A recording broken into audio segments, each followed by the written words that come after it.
The autumn rain fell softly on the town of Millbrook, creating a gentle percussion on the awnings and sidewalks of Main Street. Each droplet seemed to fall with intention, not in a hurry, just a steady, soothing rhythm that made the whole world feel quieter, softer, more at peace. Sarah stood beneath the green awning of what would soon be her bookshop, holding a set of old brass keys in her hand.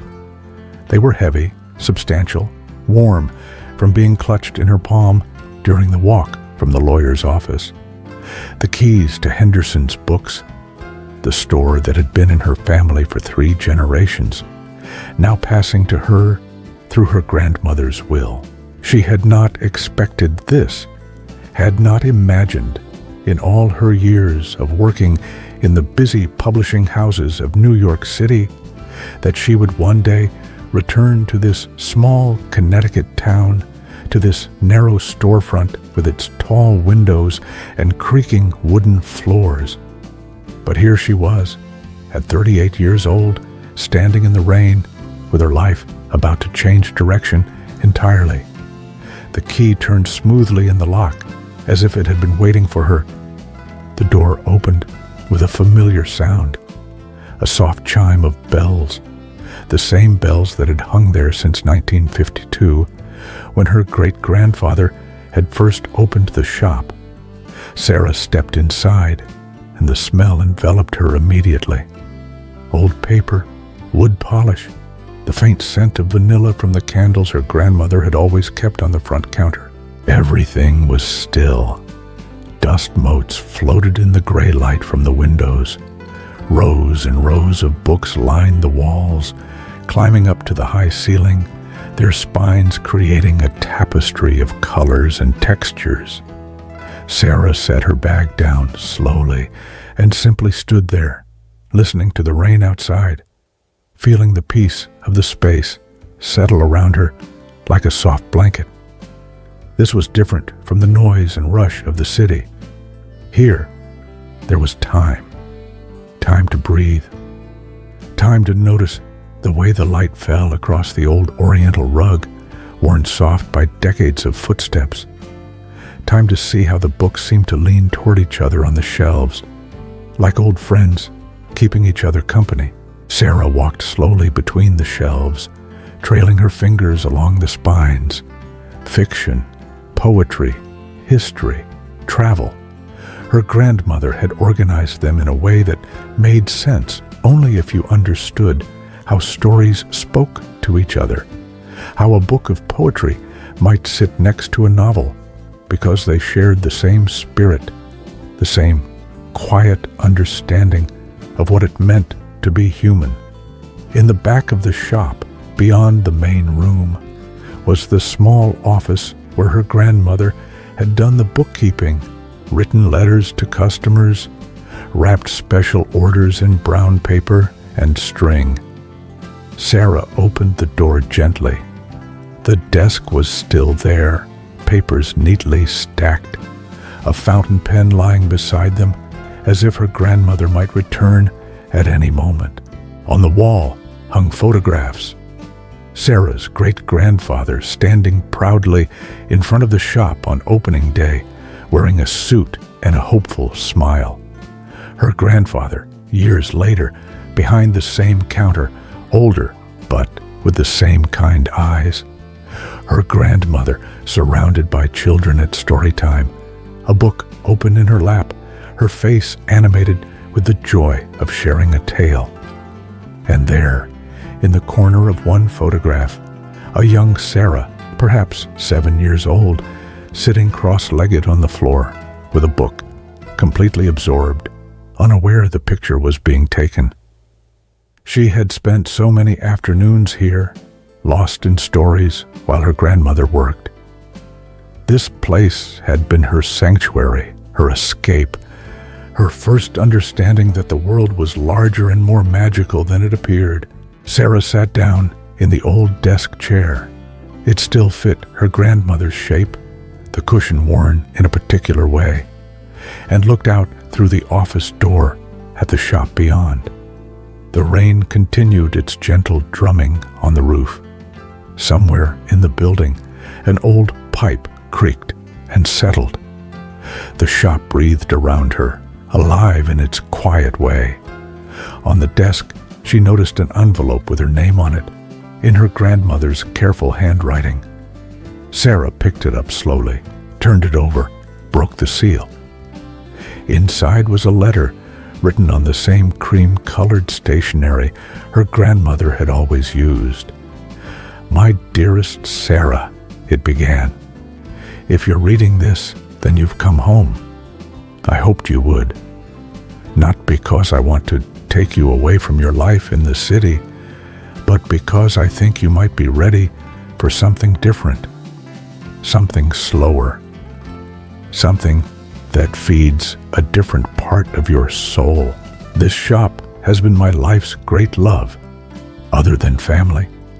Every book here has been chosen with care. Every customer who has walked through that door has been a gift. I have tried to create a place where people can slow down, can find what they need, even if they don't know they need it, can remember what it feels like to be still. I know the world is faster now than when I was young. I know there are computers and phones that can deliver any book in a day. But I believe there is still something special about a place like this. A place where you can wander, where you can discover, where a kind person might recommend just the right story at just the right time. If you choose to keep the shop open, do it your way. Change what needs changing, but keep the heart of it. Keep it as a place of peace and discovery. Keep it as a place where people can slow down. And Sarah, take care of yourself here. I think you've been running very fast for a very long time. Maybe it's time to walk slowly for a while, to notice things, to be still. With all my love, Grandmother." Sarah folded the letter carefully and set it on the desk. Outside, the rain was beginning to ease, the drops falling less frequently, the sky growing a shade lighter. She stood and walked back out into the main room of the shop, seeing it now, not just as a memory, but as a possibility. She could do this. She could learn the rhythms of this place again.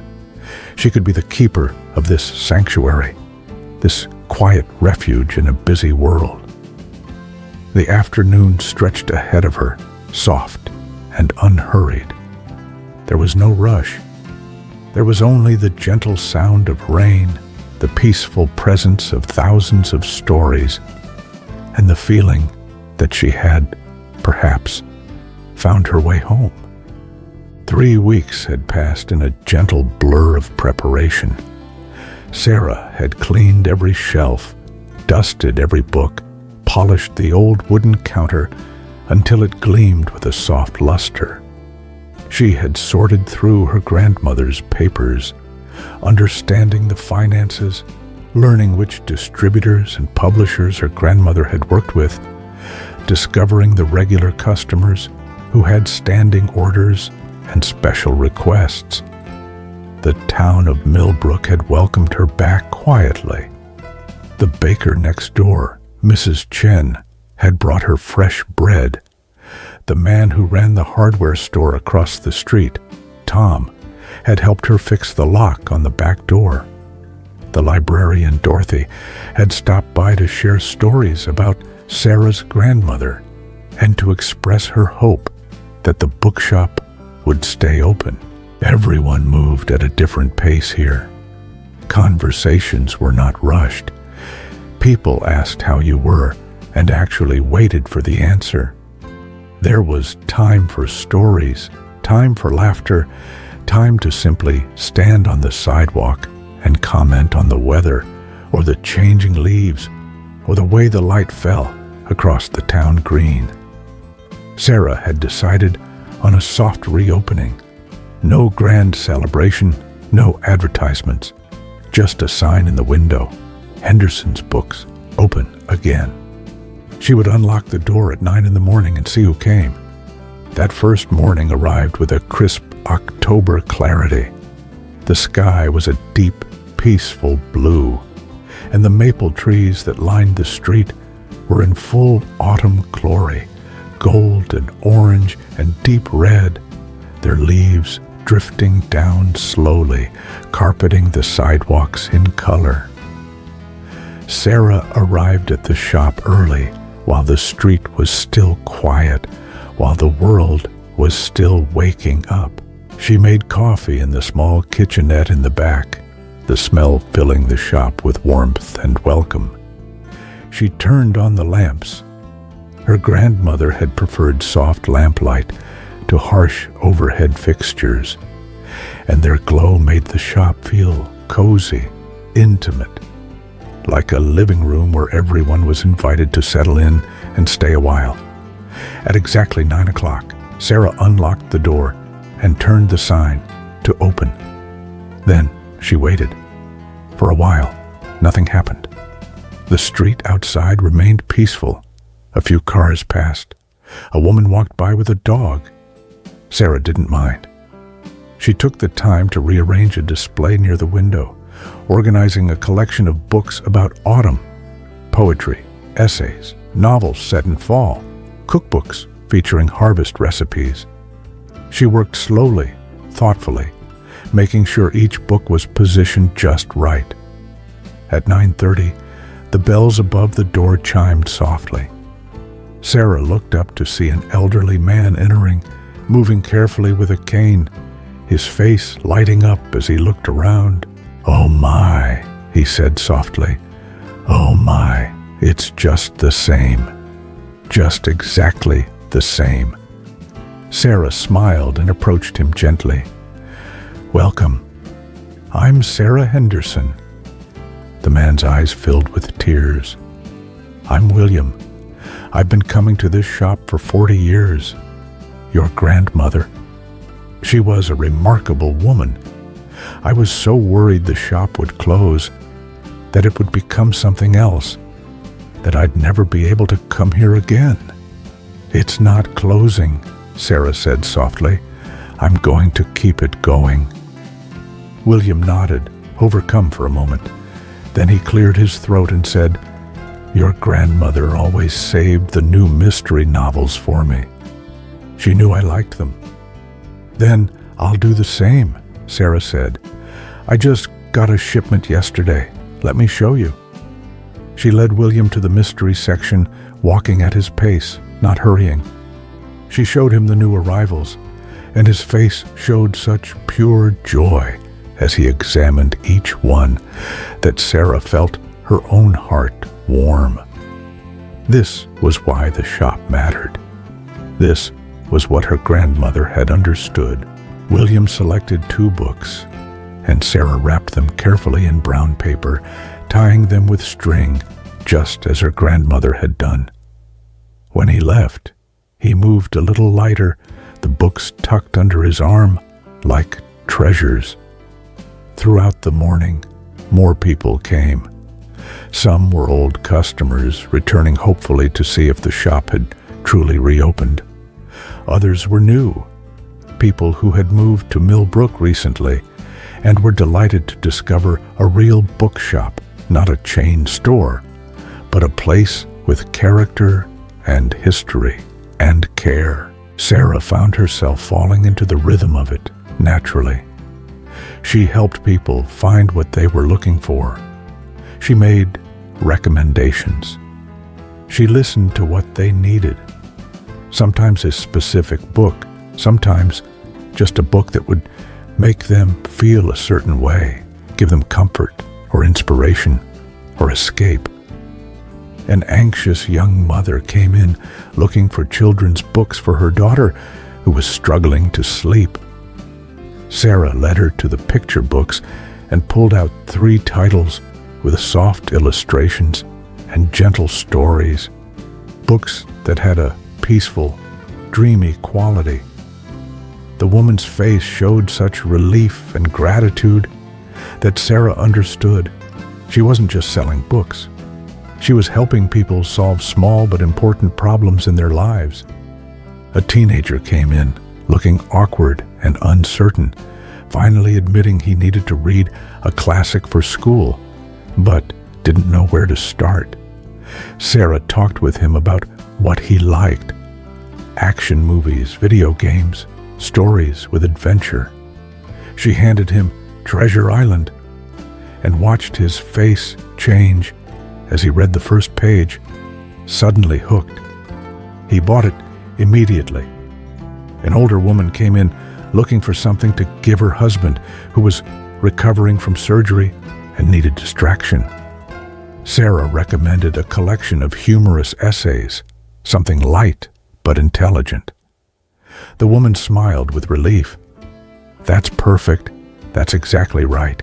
By midday, Sarah realized she hadn't stopped moving, hadn't had a moment to rest. And yet, she didn't feel tired. She felt energized in a way she hadn't in years. This was different from her work in the city, where everything was about numbers and deadlines and competition. This was about connection, about matching the right book to the right person at the right time. She made herself a sandwich in the back and ate it standing at the window, looking out at the street. The autumn sun was warm, the light golden. Leaves continued their slow descent from the trees. Everything felt unhurried, peaceful, exactly as it should be. In the afternoon, fewer customers came, and Sarah used the quiet time to explore the shop more deeply, to truly understand what was here. She discovered treasures, first editions tucked away on high shelves, rare books her grandmother had collected over the years, signed copies, beautiful illustrated volumes. In one corner, she found the children's section, with its small chairs and bright cushions, where her grandmother had held story time every Saturday morning. Sarah sat in one of the chairs, too small for her now, but she fit if she curled up a little, and remembered those mornings. The magic of hearing stories read aloud, the feeling that anything was possible, the understanding that books were portals to other worlds, other lives, other ways of being. She would bring back story time, she decided. On Saturdays, she would read to children, just as her grandmother had done. She would keep that tradition alive. As the afternoon softened into early evening and the light began to grow golden and slanted, Sarah felt a deep contentment settling over her. This first day had been good, better than good. It had felt right. In a way, nothing had felt right for a long time. She was wiping down the counter when the bells chimed again, and a man about her age entered. He had kind eyes and a worn messenger bag over his shoulder, and he looked around the shop with obvious appreciation. "I heard you'd reopened," he said. "I'm glad. I'm James, by the way. I teach at the high school." "Sarah," she said, smiling. "Welcome." "I'm looking for something specific," James said. "I teach American literature, and I want to find a really good edition of Whitman's poetry. Something beautiful, with good paper, something the students would want to keep even after the class is over." Sarah's eyes lit up. "I think I have exactly what you need." She led him to the poetry section and pulled down a volume, not new, but a beautiful older edition with a green cloth cover and gilt lettering, the pages thick and creamy. James opened it carefully, and she could see immediately that it was perfect. "This is wonderful," he said softly. "How much?" She named a fair price, less than she could have charged, because she wanted him to be able to buy enough copies for his class, wanted those students to have this experience of holding something beautiful while they read Whitman's expansive, generous words. "I'll take 20, James said. "If you have them, or can get them, I'll find them," Sarah promised. "Give me a week." They talked for a while longer about teaching, about books, about the town. James had moved to Millbrook 2 years ago, drawn by the slower pace, the sense of community. He loved it here, he said. Loved the way people actually talked to each other, looked out for each other, took time. When he left, promising to return the following week, Sarah realized the shop had grown dim. The sun was setting, painting the sky in soft pinks and lavenders. She walked around slowly, turning off the lamps one by one, straightening books, running her hand along the counter. Her first day was ending. It had been full and rich and meaningful. She locked the door, turned the sign to closed, and stood for a moment, looking at the shop in the twilight. This was hers now. This responsibility, this opportunity, this quiet sanctuary. She was tired, but it was a good tired. The tired that comes from meaningful work, from helping people, from being exactly where you're supposed to be. Sarah walked home through the autumn evening, through the quiet streets of Millbrook, feeling the peace of the town settling over her like a soft shawl. The air was cool and smelled of wood smoke and fallen leaves. Lights were coming on in windows. People were settling in for the evening, for dinner and conversation and rest. This was her life now, this gentle rhythm, this daily practice of care and attention, this work of connecting people with stories that might change them, comfort them, inspire them, help them sleep peacefully at night. She climbed the stairs to her apartment above the shop, made herself tea, and sat by the window looking down at Maple Street. The street lamps glowed softly. The last light faded from the sky. Everything was quiet and still and right. Sarah felt herself relaxing completely, all the tension of her years in the city finally releasing. She was home. She was doing what she was meant to do. And tomorrow she would open the shop again, and the gentle work would continue. As October deepened and the autumn colors intensified, Sarah settled into the rhythms of the bookshop. She began to learn the patterns of her town, who came in on which days, what they liked, what they needed. Mrs. Patterson arrived every Monday morning at 10 o'clock sharp. She was in her 80s, impeccably dressed always in elegant cardigans and pearls, and she read exclusively historical fiction. She would spend exactly 1 hour browsing, selecting one book each week, which Sarah would wrap in brown paper. Mrs. Patterson never failed to comment on the weather, always finding something positive to say, no matter how gray or rainy the day. "Lovely mist this morning," she might say. Or, "Perfect day for staying inside with a book." Her presence was like clockwork, comforting in its reliability. Tuesdays brought David, a software engineer who worked from home and took his lunch break at the bookshop. He loved science fiction and fantasy, but he also had an unexpected passion for poetry. He would stand in the poetry section, reading verses aloud very softly to himself, testing how the words sounded. Sarah started keeping new poetry collections aside for him, knowing he'd appreciate them. "You have perfect taste," he told her one Tuesday, holding a slim volume by a poet Sarah had discovered at a small press. "How do you always know what I'll love?" Sarah smiled.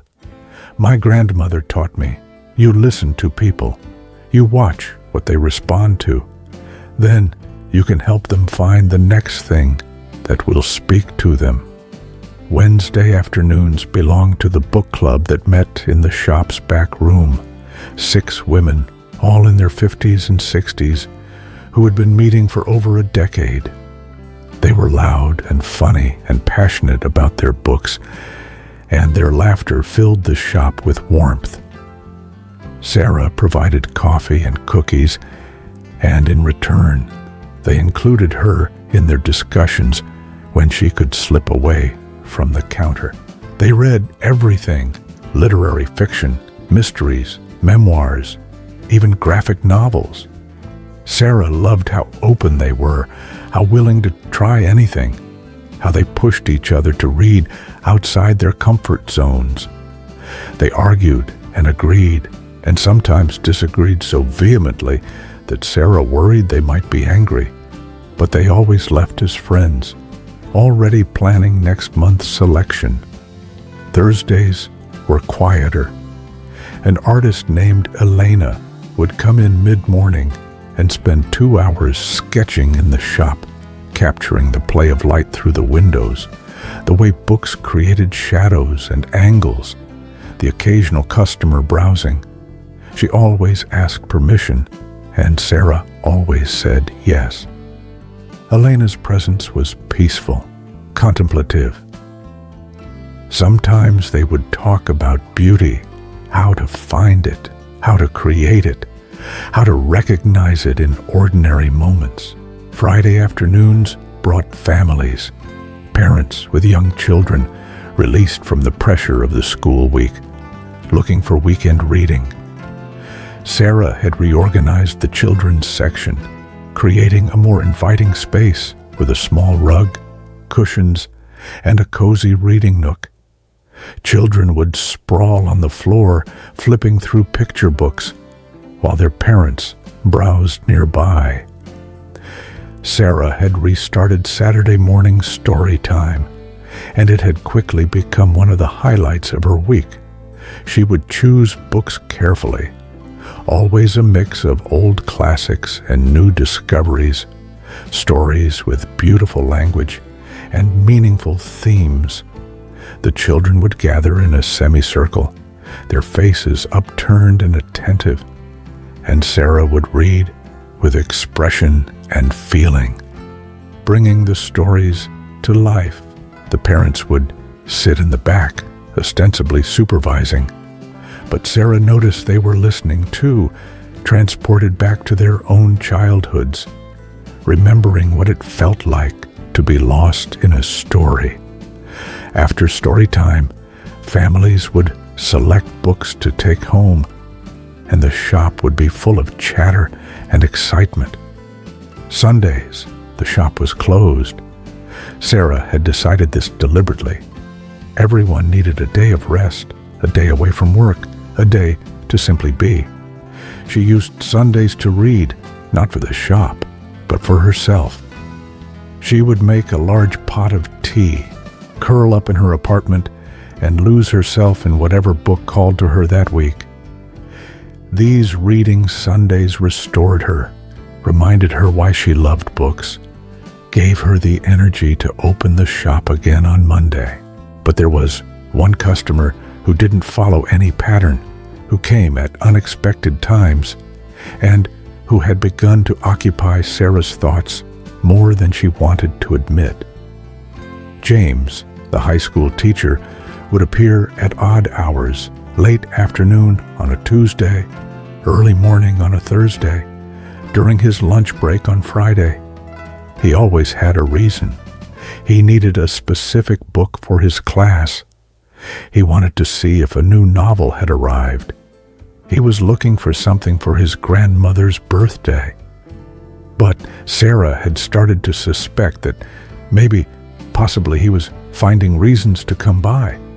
They would talk about books, yes, but also about teaching and about the satisfaction of helping young minds grow, about the town and why they'd both been drawn to a slower pace of life, about their childhoods, their paths, the decisions that had led them here. James had an easy laugh and a thoughtful way of listening.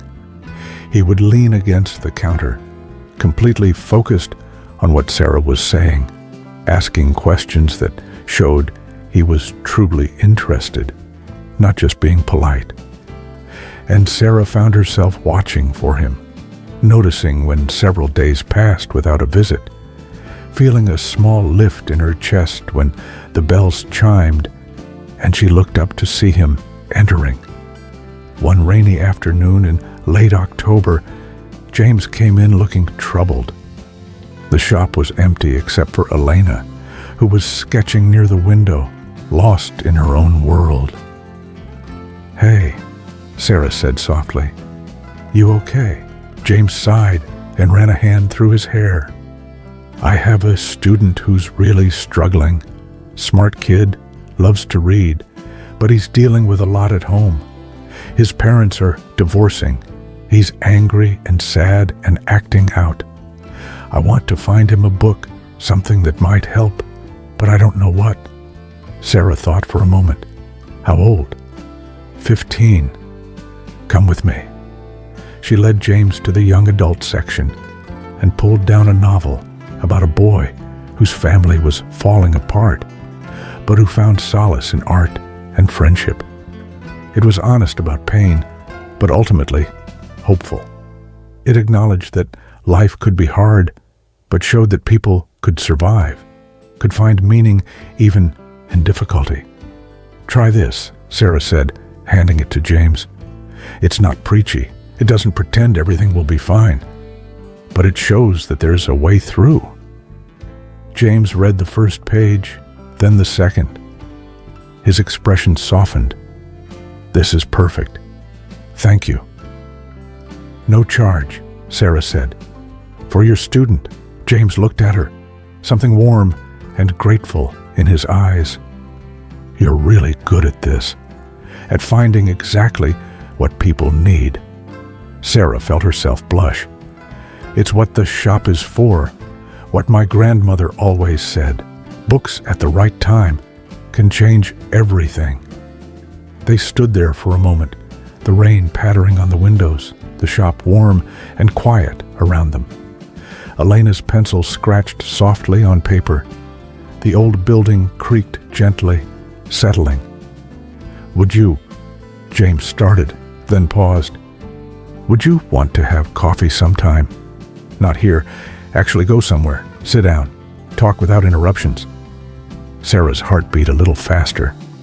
"I'd like that. Saturday afternoon, after story time." "Perfect." James smiled, a real smile that lit up his whole face. "It's a date." "Well, not a date. Or maybe a date.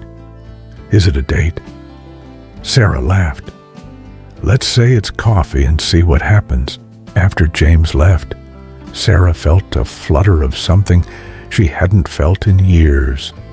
Anticipation, excitement, the possibility of connection with someone who understood what mattered to her, who valued the same things she valued. Elena looked up from her sketching. "He likes you." "What?" "James. He's been coming here for weeks, finding excuses. He likes you." Sarah tried to appear casual. "We're just getting coffee." Elena smiled knowingly. Just coffee." She returned to her drawing, but Sarah could see she was smiling. That night, Sarah lay in bed, listening to the rain, thinking about the shop, about her customers, about the way her life had taken on shape and meaning. She thought about Mrs. Patterson's Monday reliability, David's poetry, the book club's laughter, the children's upturned faces during story time. She thought about James and felt a warmth spreading through her chest. Everything was slowing down. Everything was settling. She was learning to live at a different pace, to notice small things, to find joy in quiet moments. Her grandmother had been right. She had needed this, needed to stop running, needed to walk slowly for a while, needed to be still. The rain continued its gentle rhythm. Sarah pulled her quilt higher, feeling cozy and safe and content. Tomorrow, the shop would open again. Her customers would come. Books would find their way to the right readers. And maybe, just maybe, something new was beginning. She closed her eyes and let sleep come naturally, easily. Her mind full of peaceful thoughts, her heart full of quiet hope.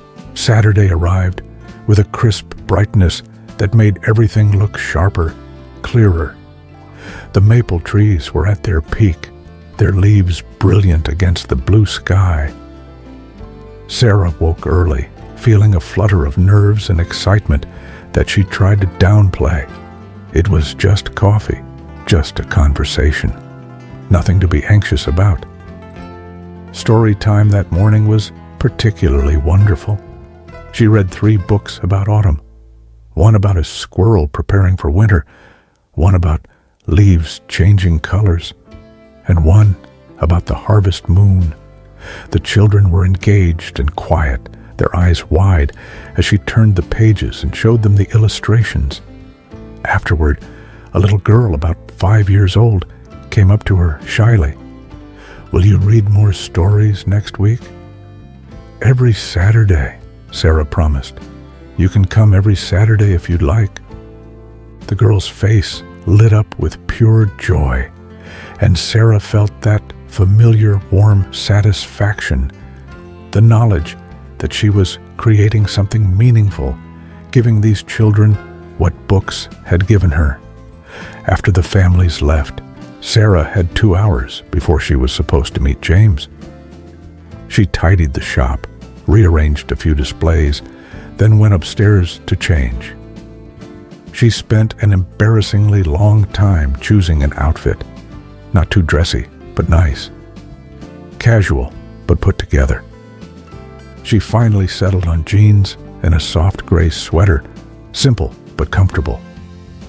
At exactly 2 o'clock, Sarah locked the shop and walked down Maple Street to the coffee shop.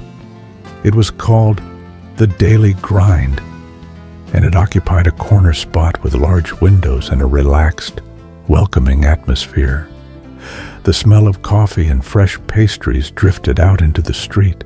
James was already there, sitting at a table by the window, 2 cups of coffee already waiting. He stood when he saw her, smiling with what looked like relief. "I wasn't sure what you liked, so I got you a cappuccino, but I can get you something else if—" "Cappuccino is perfect," Sarah said, sitting down. "Thank you." For a moment, they were both quiet, sipping their coffee, suddenly awkward now that they were here, officially spending time together outside the bookshop. "So," James said finally. "This is nice." Sarah laughed. "Very smooth." "I'm a little out of practice," James admitted. "I haven't done this in a while." "Done what?" "This. Coffee with someone He paused. "Someone I'm interested in getting to know better." Sarah felt warmth rise to her cheeks. "Well, we've been getting to know each other for weeks. At the shop." "True," James said, "but you're always working. I wanted time to just talk, without you having to help customers or wrap books or recommend things. Although, I love doing those things." "I know you do. I can see it. You have this way of lighting up when someone finds the perfect book. It's—" He searched for the word. "It's beautiful. The way you care about it." They talked for hours. The coffee shop filled and emptied around them, but they barely noticed. James told her about growing up in Boston, about how he'd always loved teaching, but had burned out in a large urban school, how he'd come to Millbrook looking for something different, and had found a place where he could actually connect with students, where education wasn't just about test scores, but about helping young people think and grow. Sarah told him about her years in New York, about the publishing world, the excitement of it, but also the exhaustion, the constant pressure, the feeling that she was running very fast, but never actually arriving anywhere. When my grandmother died, Sarah said, I felt this strange sense of, permission. Like she was telling me it was okay to stop running, to choose something different, to come home. Are you glad you did? James asked. Sarah thought about it. Yes, completely. I didn't know how tired I was until I stopped. And now, even when I'm busy at the shop, it doesn't feel like that same exhausting busy. It feels purposeful. Does that make sense? Perfect sense, James said. That's how I feel about teaching here. It's hard work, but it matters. I can see the difference I'm making.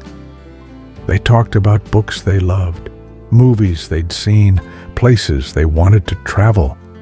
They discovered they both loved hiking, though neither had done much of it lately. They both loved jazz but couldn't play any instruments.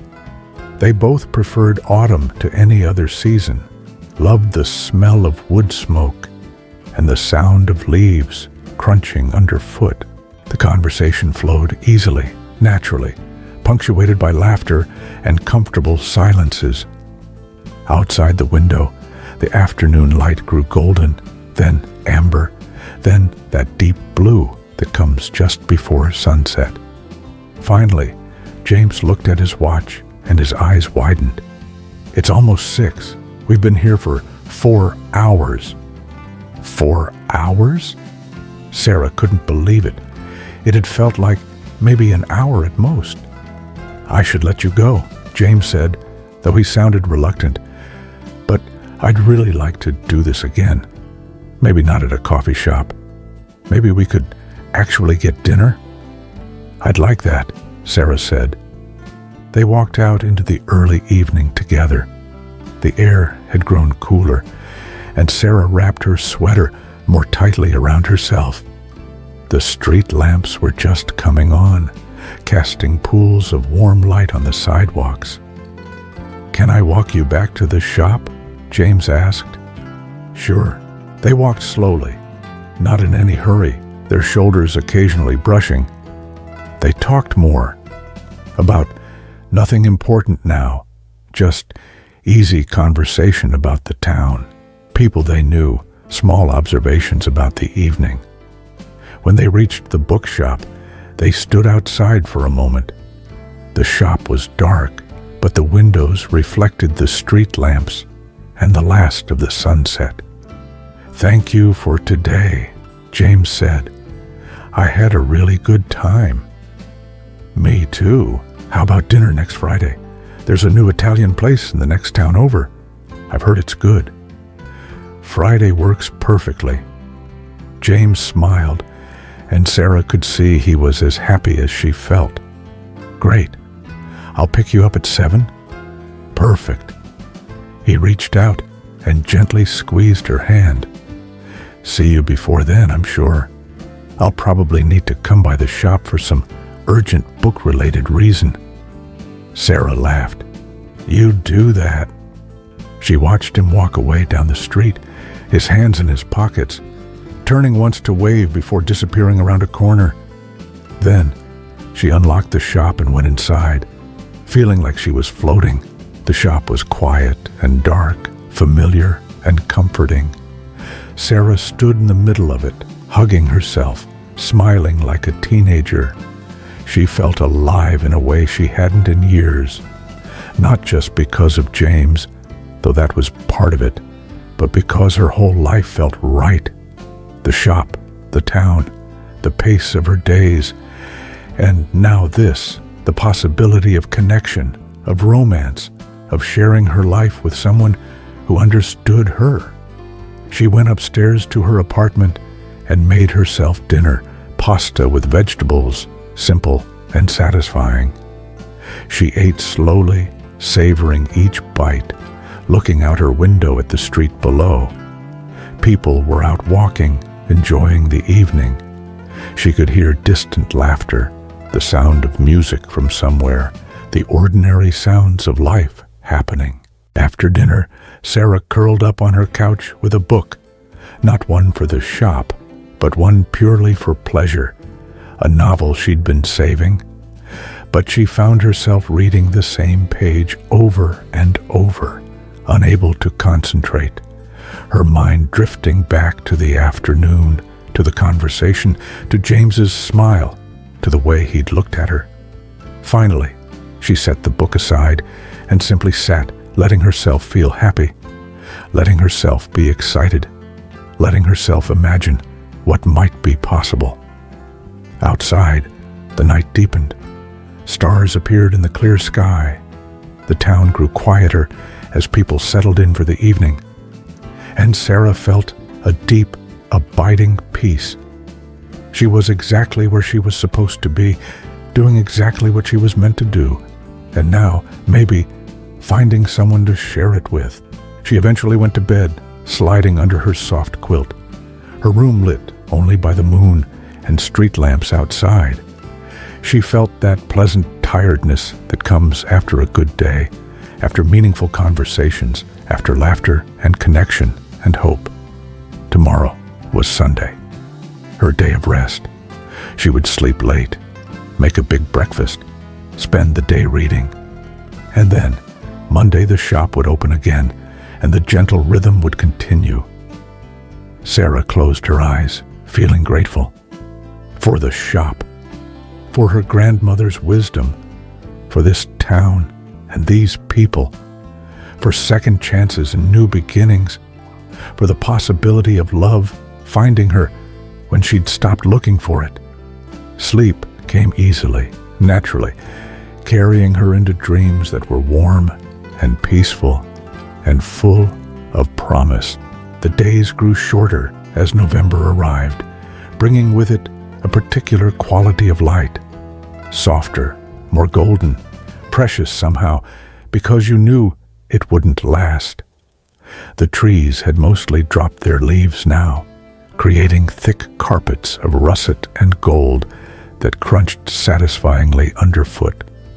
The air smelled of wood smoke and approaching winter. Sarah's dinner with James had gone wonderfully. They'd talked for 3 hours at the Italian restaurant, sharing pasta and wine, laughing until their faces hurt. They'd discovered more connections. Both had lost a parent young, both loved old movies, both had a tendency to rescue injured birds and nurse them back to health. The evening had ended with a soft kiss goodnight that left Sarah feeling like she was glowing from within. Since then, they'd fallen into an easy pattern. James would stop by the shop most days, sometimes just for 10 minutes between classes, sometimes staying for an hour after school. They'd have lunch together on Wednesdays at the small cafe down the street. On Saturday evenings, after the shop closed, they'd cook dinner together in Sarah's apartment, taking turns choosing recipes, working side by side in the small kitchen, talking and laughing while they chopped vegetables and stirred sauces. It felt natural, unhurried, like they had all the time in the world. There was no pressure, no rush, just two people getting to know each other slowly, carefully, with attention and care. The bookshop continued to thrive in its quiet way. Sarah had learned that success here wasn't measured in huge numbers or dramatic growth, but in steady relationships, in regular customers who trusted her recommendations, in children who came back week after week for story time, in the feeling of being a valued part of the community. One Tuesday morning, a young woman came in, looking uncertain. She was perhaps 25, dressed in business casual clothing with an anxious expression that Sarah recognized immediately, the look of someone who needed help but wasn't sure how to ask for it. "Can I help you find something?" Sarah asked gently. The woman hesitated, then said in a rush, "I just moved here for a new job. I don't know anyone.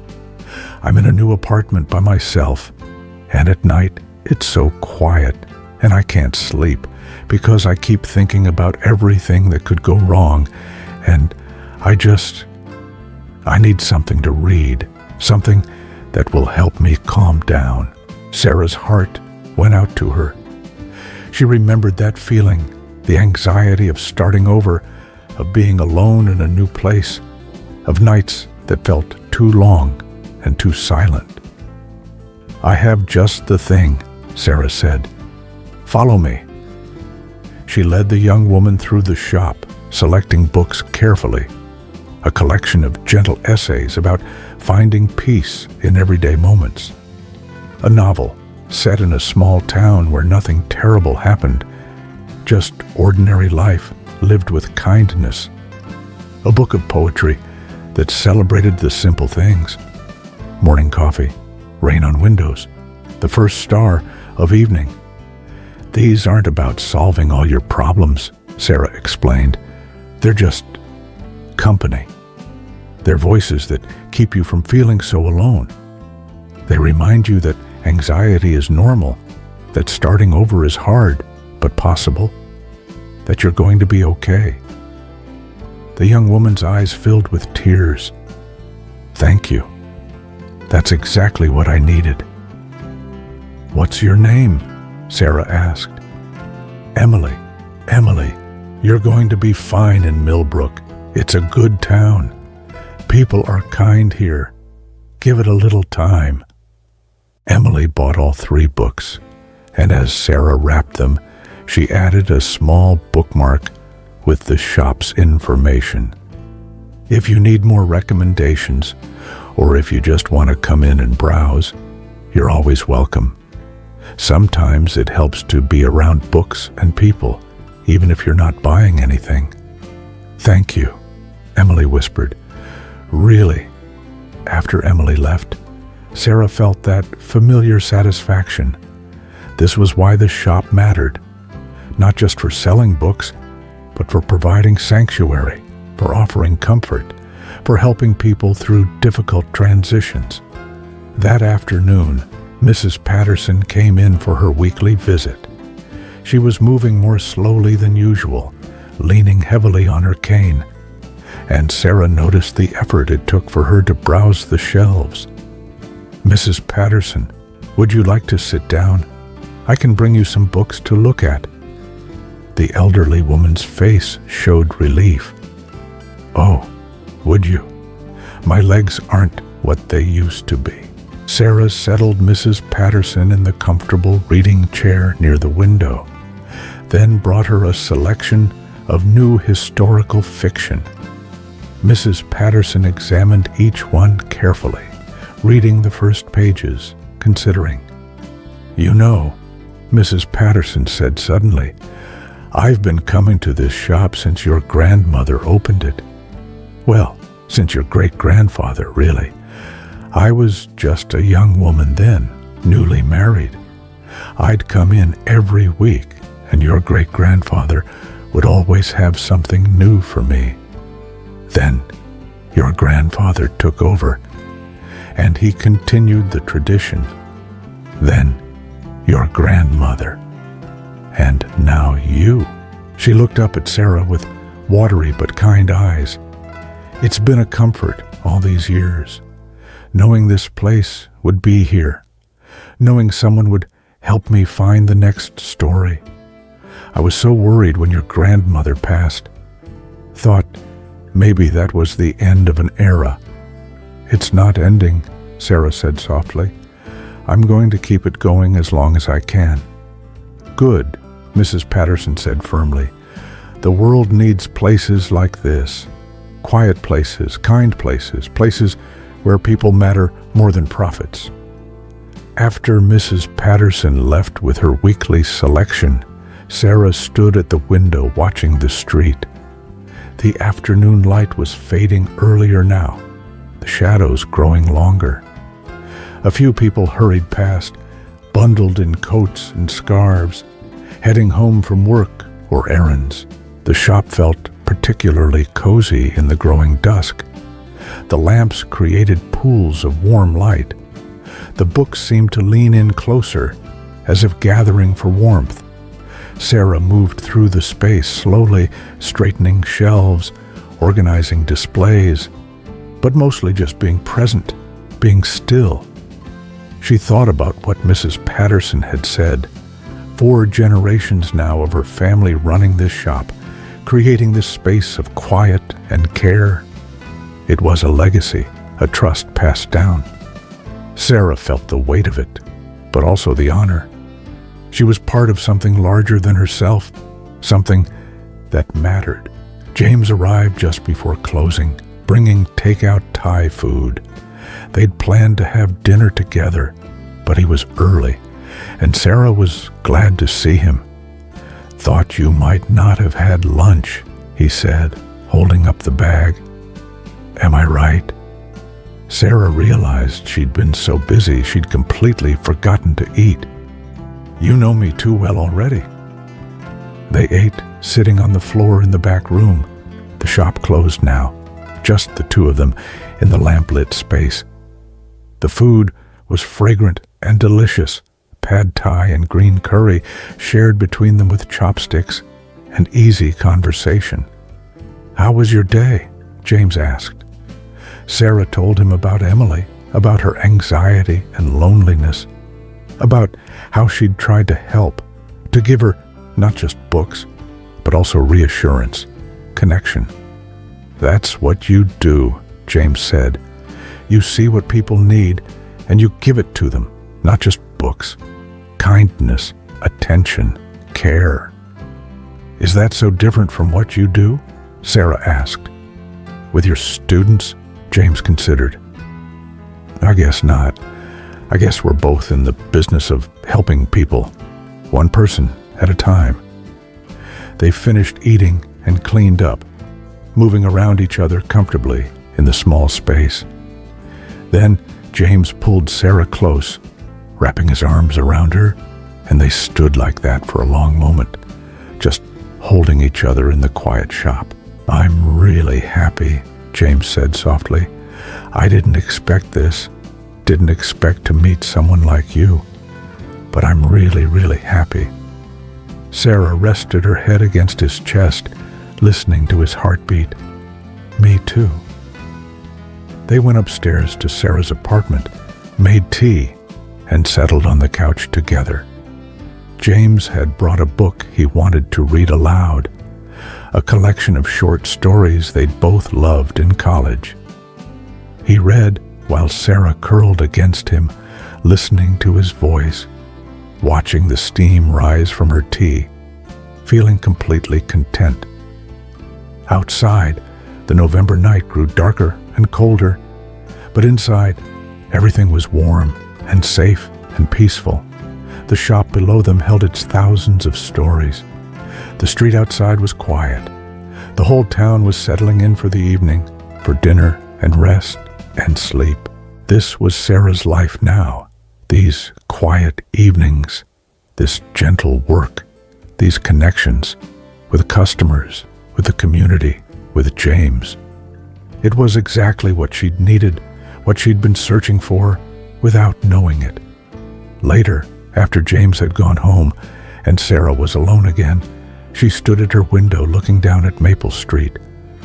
A light snow had begun to fall, the first of the season, soft flakes drifting down slowly, catching the light from the street lamps. Everything looked peaceful, beautiful, like a painting or a dream. Sarah felt a swell of gratitude so strong it almost hurt. For this place, for this life, for the chance to start over, to find meaning, to build something lasting. She went to bed feeling profoundly blessed, pulling her quilt high, listening to the silence of the snowy night. Tomorrow the shop would open again. Customers would come. Books would find their readers. The gentle rhythm would continue.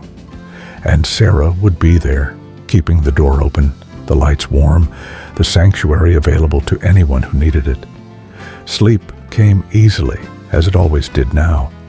Deep, restful sleep, full of peace and contentment, and dreams of snow falling softly on a quiet town where everyone was safe and warm. The snow continued through the night and into the morning, transforming Millbrook into something from a storybook. Everything was softened, quieted, made pristine and new. The trees wore white coats. The rooftops were frosted like cakes. Even the sound of the world had changed, muffled, peaceful, as if someone had wrapped everything in cotton wool. Sarah woke to this transformed landscape and felt like a child on Christmas morning. She made coffee and stood at her window, watching the town wake up slowly. A snowplow rumbled past, its yellow lights flashing. A few hardy souls walked dogs, leaving the first footprints in the fresh snow. Smoke rose from chimneys in straight, purposeful lines. She dressed warmly and went downstairs to open the shop. The street outside looked magical. Undisturbed snow on the sidewalk, fairy lights strung between the lampposts, twinkling in the gray morning light, storefronts glowing with welcoming warmth. Sarah shoveled the sidewalk in front of the shop, her breath making clouds in the cold air. Tom from the hardware store was doing the same across the street, and they waved to each other, sharing the companionable silence of early morning workers. Inside, Sarah turned on all the lamps, started a pot of coffee, and set out some cookies she'd baked the night before. The shop felt especially cozy today, a refuge from the cold, a place of warmth and welcome. She wasn't sure how many customers would come on such a snowy day, but she didn't mind. Snow days had their own rhythm, their own quality. People who did venture out would linger longer, grateful for the warmth, wanting to savor being somewhere comfortable and dry. The morning started slowly. A few regulars came in, stamping snow from their boots, exclaiming about the weather, staying to chat longer than usual. Everyone seemed to move more slowly on snow days, as if the weather had given them permission to be unhurried. Around 10:30, Emily came in, the anxious young woman from the previous week. She looked different today, less stressed. There was color in her cheeks from the cold, and she was smiling. "I wanted to thank you," she said to Sarah. "Those books you recommended, they really helped. I've been reading every night before bed, and it's made such a difference. I feel less alone."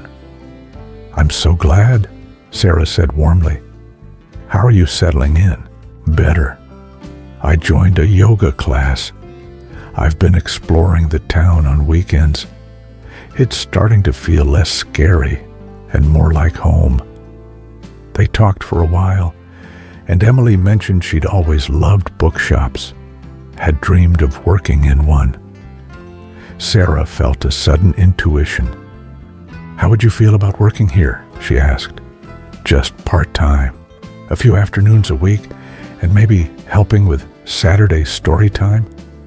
I could use the help, and I think you'd be good at it." Emily's face lit up. "Really? You'd hire me?" "If you're interested." "I'm very interested." They worked out the details. Emily would come in Tuesday and Thursday afternoons and Saturday mornings.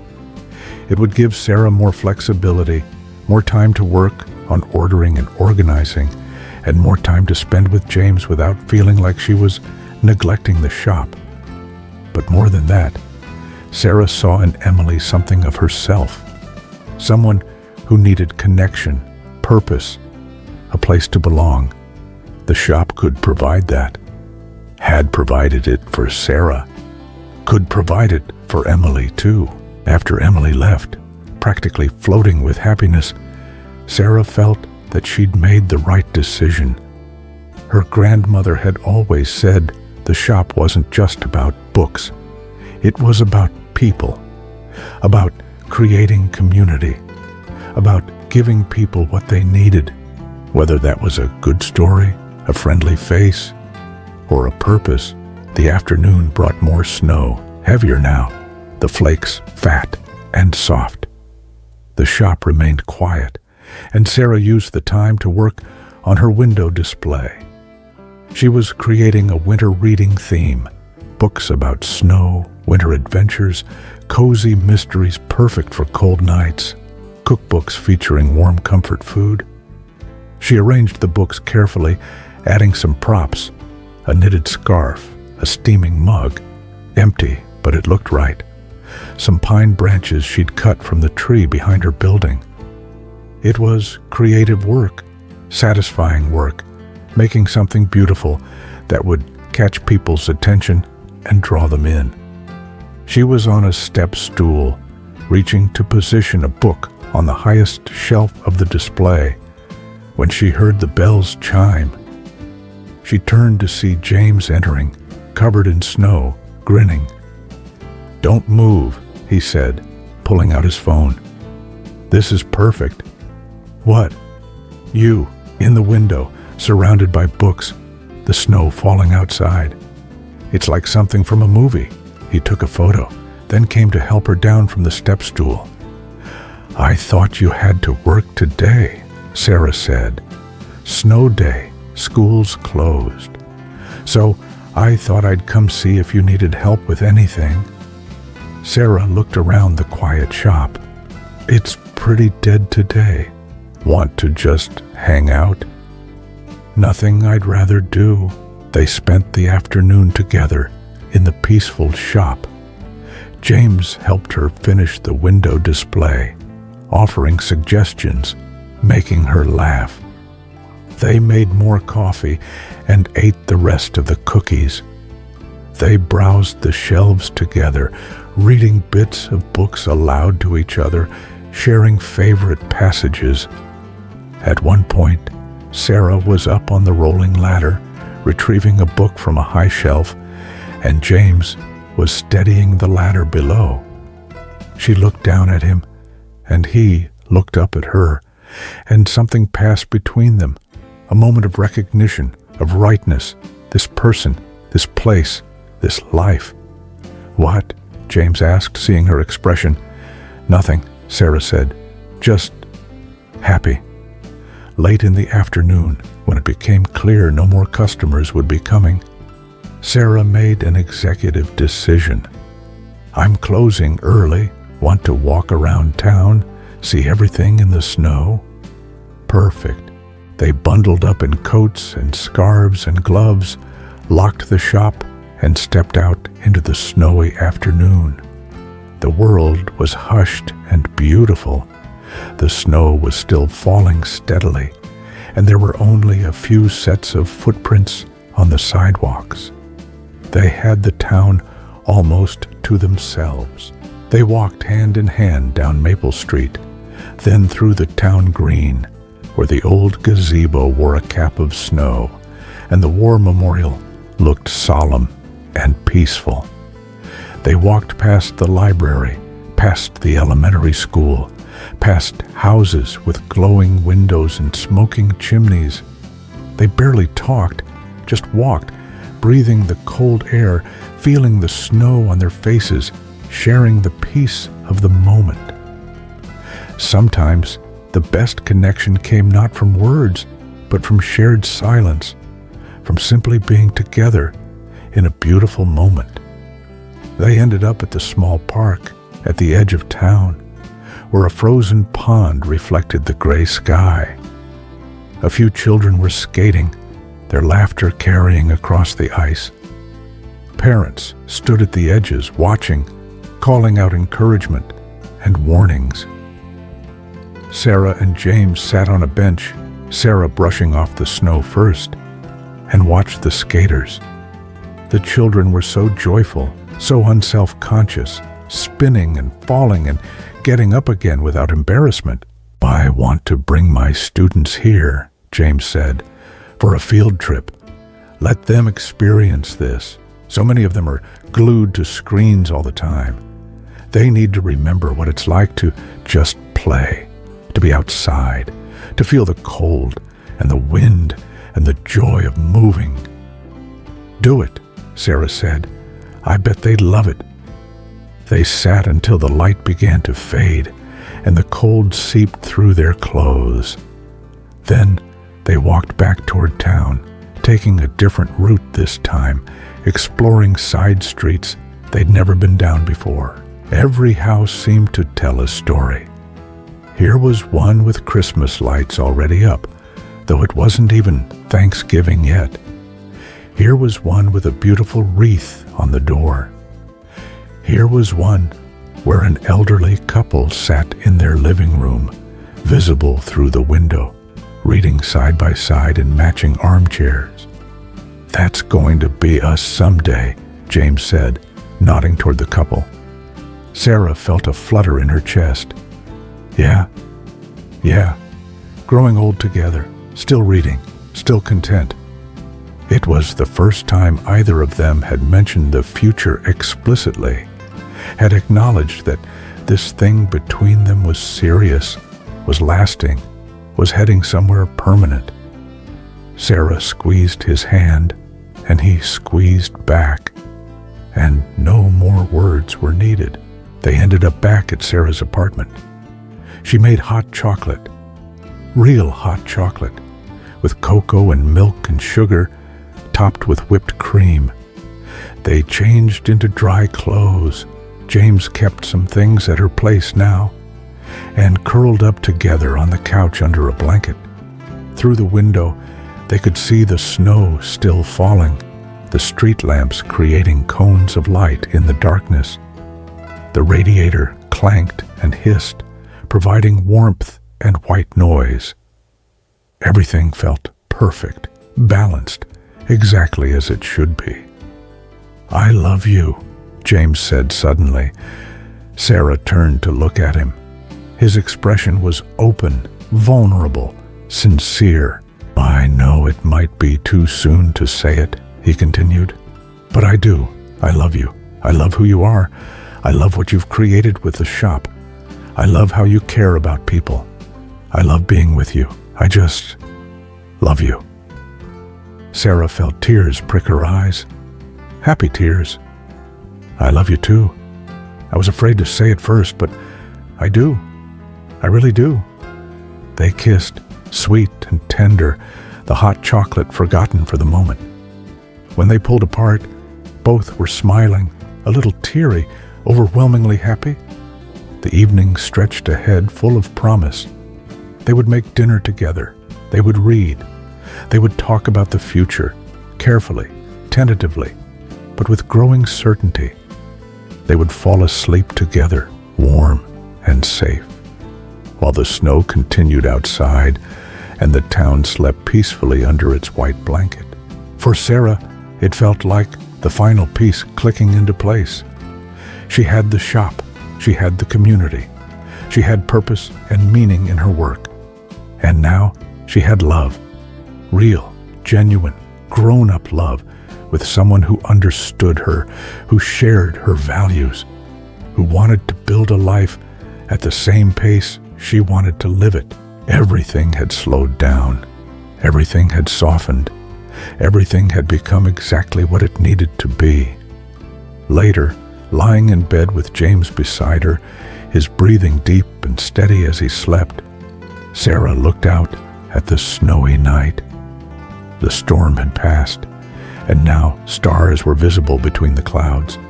The world was quiet and still and peaceful. She thought about her grandmother, about the letter she'd left, about the wisdom of slowing down and being still. Her grandmother had known what Sarah needed before Sarah herself had known, had given her not just a bookshop, but a whole new way of being in the world. Sarah sent a silent thank you out into the universe, to her grandmother, to whatever force had guided her here. Then she closed her eyes and let sleep claim her, pulling her down into dreams that were warm and soft and full of snow and love and quiet contentment. The weeks between the first snow and Thanksgiving passed in a gentle blur. The shop had taken on a holiday feeling. Sarah had added warm decorations, autumn wreaths, small displays of gratitude journals and cookbooks featuring traditional recipes. The smell of cinnamon and cloves filled the air from the candles she kept burning on the counter. Emily had started working at the shop and had proven to be a natural. She was gentle with customers, intuitive about what they needed, wonderful with children during story time. Sarah often came back from running errands to find Emily deep in conversation with a customer, helping them find exactly the right book, and felt grateful all over again that she'd taken the leap of hiring her. With Emily's help, Sarah had more freedom. She and James had started taking long walks on weekend afternoons, exploring the countryside around Millbrook. They'd found hiking trails through forests where the bare trees created cathedral-like spaces. They'd discovered abandoned orchards where a few apples still clung to branches. They'd walked beside frozen streams and through meadows crisp with frost. These walks were meditative, restoring. They would talk for hours about everything and nothing. Or they would walk in companionable silence, just being together in nature. Always, Sarah felt herself relaxing more deeply, letting go of old tensions she hadn't even known she was still carrying. As Thanksgiving approached, James invited Sarah to spend it with him and his grandmother, who lived about an hour away in a retirement community. Sarah was nervous. Meeting family felt significant, official, but also excited. The day before Thanksgiving, the shop was busy with people buying books as gifts, stocking up on reading material for the long weekend, picking up cookbooks for recipe inspiration. Sarah and Emily worked side by side, and there was a festive feeling in the air. Customers were cheerful, relaxed, in the spirit of gratitude and celebration. Mrs. Patterson came in for her weekly visit and presented Sarah with a tin of homemade cookies. "For Thanksgiving," she said, "your grandmother and I used to exchange cookies every holiday. I'd like to continue the tradition with you if that's all right." Sarah was touched. "That's more than all right. Thank you." "You're doing well with the shop," Mrs. Patterson said. "Your grandmother would be proud. You've kept the spirit of it while making it your own. That's not easy to do." After Mrs. Patterson left, Sarah opened the tin and offered cookies to Emily and to the customers who were browsing. Small moments of sharing, of sweetness, of connection. This was what the holidays were supposed to be about. That evening, Sarah closed the shop early and went upstairs to bake pies for the next day. Apple and pumpkin, traditional and comforting. She worked slowly, enjoying the process, rolling out the dough, peeling and slicing the apples, mixing the spices into the pumpkin filling. The apartment filled with warm, sweet smells that made everything feel like home. James came over and helped, though his help mostly consisted of stealing bites of apple and making Sarah laugh. They worked together in the small kitchen, moving around each other with the ease of people who were growing accustomed to sharing space, sharing life. "Are you nervous?" James asked. "About tomorrow?" "A little," Sarah admitted. "Meeting your grandmother feels like a big step." "She's going to love you," James assured her. How could she not? Thanksgiving morning dawned clear and cold, the sky a brilliant blue, the air sharp and clean. Sarah dressed carefully, not too formal, but nice. She wanted to make a good impression. They drove through the countryside, past farms and forests, fields and small towns. James played soft jazz on the car's stereo, and they talked about their families, their childhoods, their memories of past Thanksgivings. James's grandmother lived in a beautiful retirement community that felt more like a resort than an institution. Her apartment was cozy and filled with books, photographs, quilts she'd made herself. She was 86 years old, sharp as a tack, with kind eyes and a warm smile. "So, you're the bookshop owner I've been hearing so much about," she said, enveloping Sarah in a hug. "James hasn't stopped talking about you for weeks." "Grandma," James protested, but he was smiling. They spent the morning together, cooking the Thanksgiving meal in the small apartment kitchen. James's grandmother told stories about James as a child, always reading, always asking questions, always wanting to understand how things worked. Sarah shared stories about the bookshop, about her grandmother, about coming home to Millbrook. The meal was traditional and delicious. Turkey and stuffing, mashed potatoes and gravy, green beans and cranberry sauce, the pies Sarah had brought for dessert. They ate slowly, savoring everything, talking and laughing between bites. After dinner, they sat in the living room, full and content. James's grandmother brought out photo albums, and they looked through them together. Pictures of James growing up, of his parents, both gone now, years apart, of family gatherings and holidays past. James's grandfather loved to read, his grandmother said, had a library of thousands of books. When he died, I kept them all, couldn't bear to let them go. But recently I've been thinking I should find them good homes. Would you want them for your shop? Sarah's eyes widened. Really? That would be amazing. I'll have James bring them to you, boxes and boxes of them.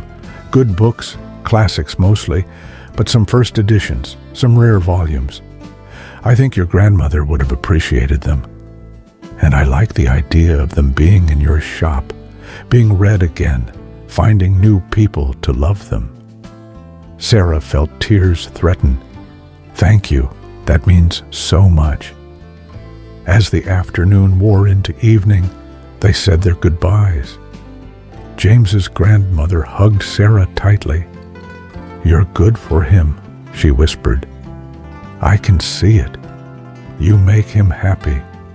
Thank you for that. On the drive home, Sarah felt overwhelmed with gratitude for the day, for the welcome she'd received, for the books she'd been gifted, for James and his hand in hers as he drove. Your grandmother is wonderful, Sarah said. She likes you a lot. She told me when you were in the bathroom, said you were a keeper, said I better not mess this up. Sarah laughed. No pressure. No pressure, James agreed, but he squeezed her hand, and his smile was soft and full of promise. They drove through the darkening countryside, past lit windows and smoking chimneys, past farms settling in for the night. Sarah felt that deep peace again, that sense of being exactly where she belonged. Back in Millbrook, the town was quiet, everyone home with family, digesting turkey and counting blessings. James walked Sarah to her door, and they stood there for a moment, not wanting the day to end. Best Thanksgiving I've had in years, James said. Me too. What are you doing tomorrow? The shop's closed for the long weekend. I was thinking about organizing the back room, maybe doing some reading. Want company? Always. They kissed goodnight several times. until Sarah finally laughed and pushed him away. "Go home. I'll see you tomorrow." She watched him walk down the street, turning to wave before disappearing around the corner, then went inside. The apartment was quiet and still, but not lonely. Never lonely anymore. Sarah made herself tea and sat by the window, looking out at the street.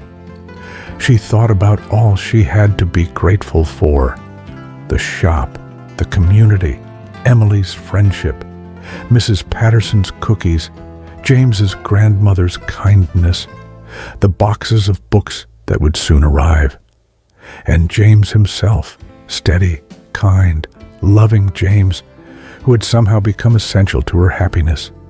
A year ago, she'd been in New York, exhausted and unfulfilled, running fast but going nowhere. Now she was here, moving slowly, living intentionally, surrounded by people and purpose and love. Her grandmother had been right. Slowing down had saved her. Coming home had healed her. Being still had allowed her to finally see what mattered. Sarah finished her tea and went to bed, pulling her quilt high, feeling that pleasant tiredness that comes after a good day, after laughter and love and abundance. Tomorrow she would wake slowly. She would make a big breakfast. She would spend the day with James, organizing books, reading, talking, just being together. But tonight, she would sleep deeply and well, grateful for everything she had, everything she'd found, everything she'd become. The town outside her window settled into its own night rhythms. Lights winked out one by one. The stars came out in their thousands. The cold deepened, but everything stayed warm inside, cozy and safe and peaceful. And Sarah slept, dreaming of bookshops and autumn leaves and gentle hands holding hers, and snowy mornings and story-time laughter and the feeling of coming home at last to the life she was always meant to live.